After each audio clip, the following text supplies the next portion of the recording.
How come you're not there? Church? Yeah, it's Sunday. No witch can set foot on church ground. You're telling me you're a witch? You ain't no witch. Witches are girls. Some are men. Yeah? So where's your broomstick? Witches fly on broomsticks. Didn't you never see The Wizard of Oz? I need no broomstick to fly. Yeah? So what do you need?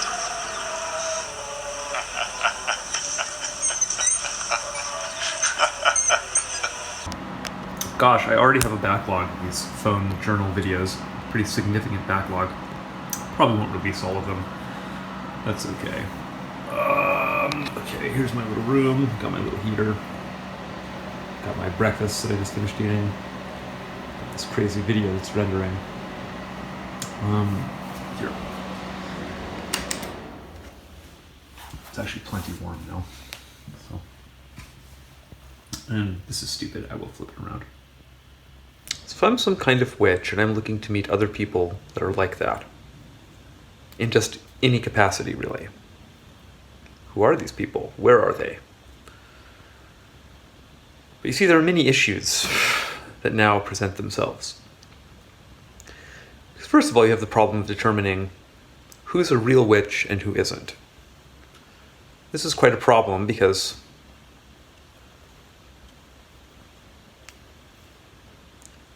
it's just a problem. Some people relate to these ideas in a much more casual way, and that's not me. To me, this is all very real and serious. I actually believe in magic and so on. And it's not just that I believe in it, it's that I think I have a bit of an ability for it or something. So that's also a slightly harder edge, you know. Now I'm also kind of adding, like, I believe in this stuff and I'm a little clairvoyant and so on, you know. So that's out of the comfort zone of just a lot of people. But it's in the comfort zone also of very many people. But I sort of want to find people for whom it's not just in a comfort zone. I'm trying to find people that identify with it in a personal way, right? But then there's kind of an even third, like, murkier layer, which is people who have such abilities that don't realize it yet. That's an interesting category.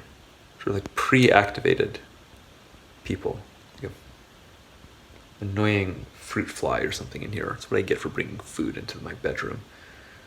But so you develop little strategies to try to sort of feel out where people are at. And so one that's been very useful in my life has kind of been like, do you enjoy Philip K. Dick novels? Because it's a way to gauge, like, how comfortable are people with kind of reality shifting concepts and things like that.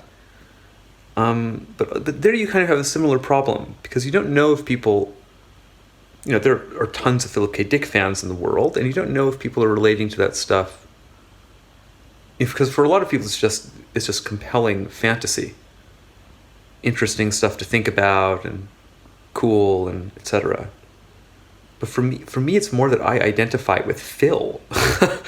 You know, my favorite Philip K. Dick thing is the Exegesis, probably, which I haven't read in its entirety, of course. Well, actually, no one has, because I think it's only published in a quasi-edited form already. But I haven't even read through what's published of it. It's more a thing I kind of dip into in a random access way and just, like, read little bits of. But I'm just always so moved by how much Phil was really going through it. I mean, he was just a different sort of artist, religious sort of artist, who was plagued by religious sorts of experiences. And so, look, it's just a difficult problem space now. Especially because I know many people who are serious, like, practitioners that are almost completely in the closet. They're really in various deep stages of hiding with it. And it's quite understandable. It's more than understandable. It may be necessary in many of these cases, so I'm not issuing any kind of criticism at all. Rather just extending empathy. Yeah. we exist in a very shadowy corner of our culture. So it elicits some fear and other stupid reactions from people. And so you do have to be cautious about this stuff. You know, I'm trying to sort of put it all together now in my life.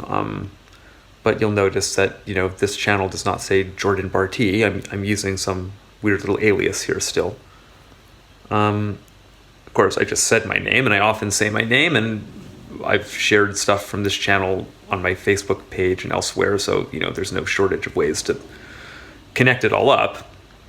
I don't really care that much, I guess, but I still care enough to kind of draw at least some kind of a little tent around it and say, hey, in this tent, we're really doing a Pythagorean sort of thing.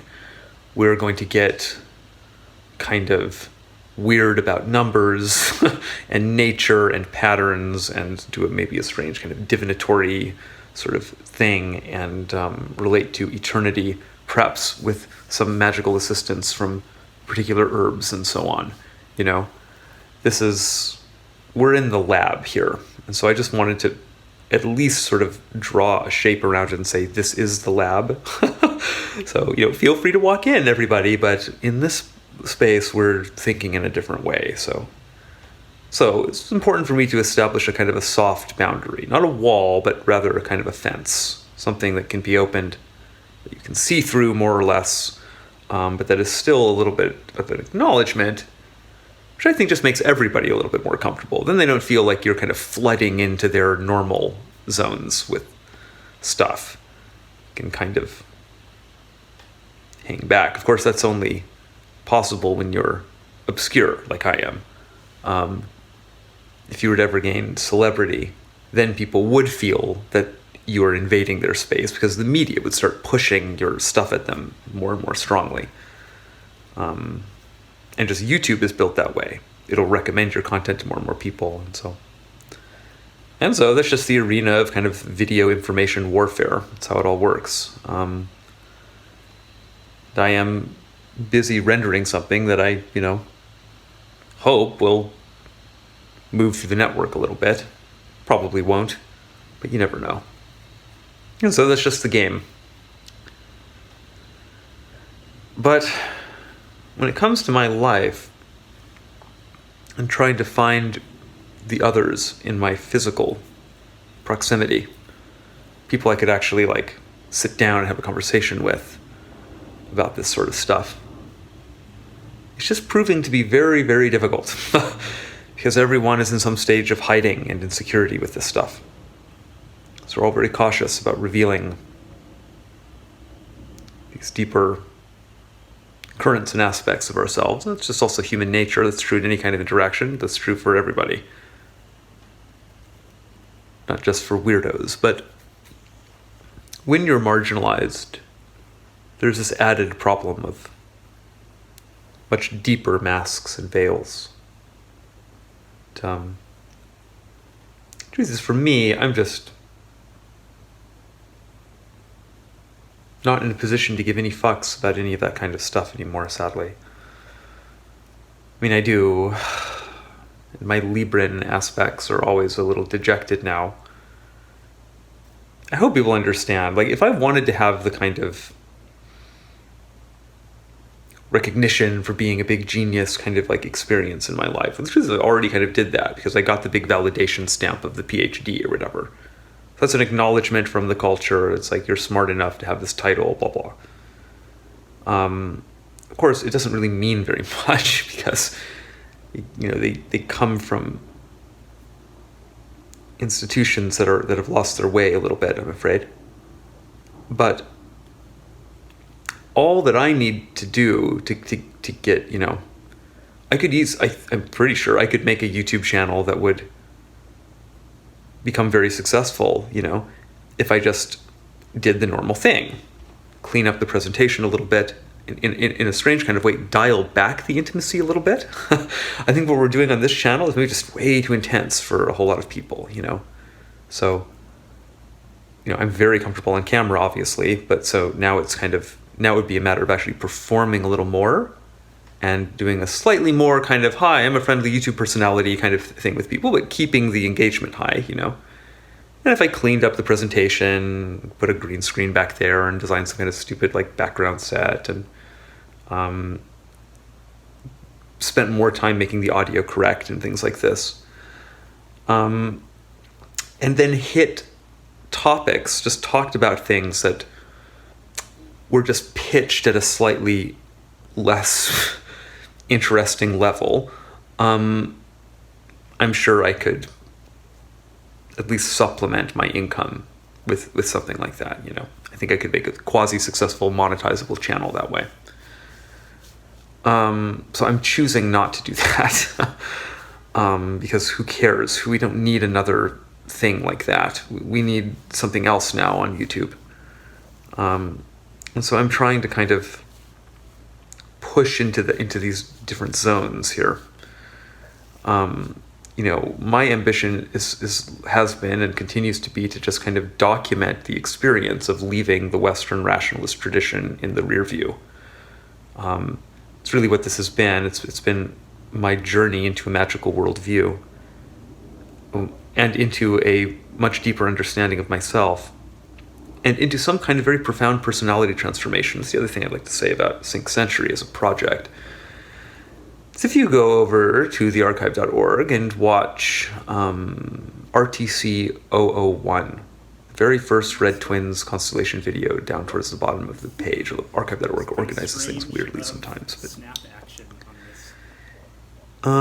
and even if you go back before that, if you go back just to the stuff on this YouTube page, all the way down to the Prince of Darkness videos, where I'm in that like green gas world, and the other stuff from that period. There's like when I'm sitting around the fireplace talking about some kind of alchemical projective idea or something. I was already sort of through the portal, of course, at those points in time, and the Prince of Darkness things are me in a very kind of performative like mode. Obviously, I'm practically like wearing a costume in it, and the whole thing's very architected and put together.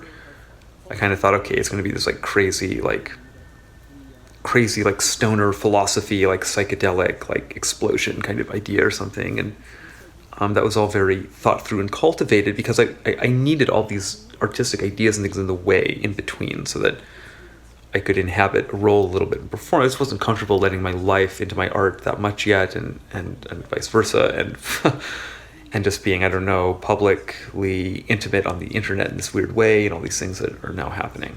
And if you watch that stuff, you know, you will see a person in the little video box that is me, but it's a different me. I think you'll see that even just very basic things like my whole manner of speaking and basic kind of energy is really different. And it's now so different that I really feel rather weird about myself in a way. I feel very good, calmer, but the truth is I barely recognize myself. So Sync Century is, if nothing else, just a documentation of somebody going through the individuation process. And I think that's pretty cool.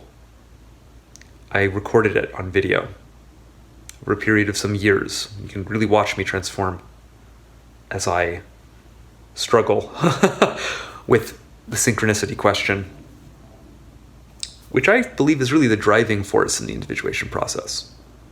I think it's like somehow primarily about, Jung says like accompanies individuation. I think it's rather more than that. I think it kind of produces the individuation because and maybe Jung would say this too, actually, I'm not sure. But in any case, it seems obvious to me that synchronicity produces individuation because it forces the confrontations. It's you trying to like, oh God, how can this be? This can't be real. Can it be real? And eventually that tension is going to do something very serious to you that could in fact be very harmful to you. It's a dangerous process, it's kind of heavy psychical surgery. And Jung probably has the right intuition that people shouldn't do it by themselves. I did it by myself because I'm a minor. And some kind of witch, and maybe it's our destiny to do that. I think probably a lot of people that find me in meat space or in virtual space are themselves a little configured a little differently like that. So, but that's not most people probably. Most people are going to need a guide, of course. That's why shamans existed in indigenous cultures. You can't just expect any old person to know how to go through the dead world and come out in one piece. It's turns out that's a bit of a thing. I'm just still very bothered that we don't really have a robust system like that here in the modern Western world. I'm quite untethered. And I feel for people that are falling into the vortex. On the other hand, there are things out there. There are many helpful things out there. The internet is a powerful engine, powerful knowledge engine. Always ambiguous with this technology. It helps and it hurts, We couldn't do the kind of research necessary to start sort of mapping out this strange 9/11 synchronicity complex if it weren't for this media technology, obviously. So, well, this one rather ran into a kind of dead end. I think I don't have much more to say about anything, so that's it for this video. Bye.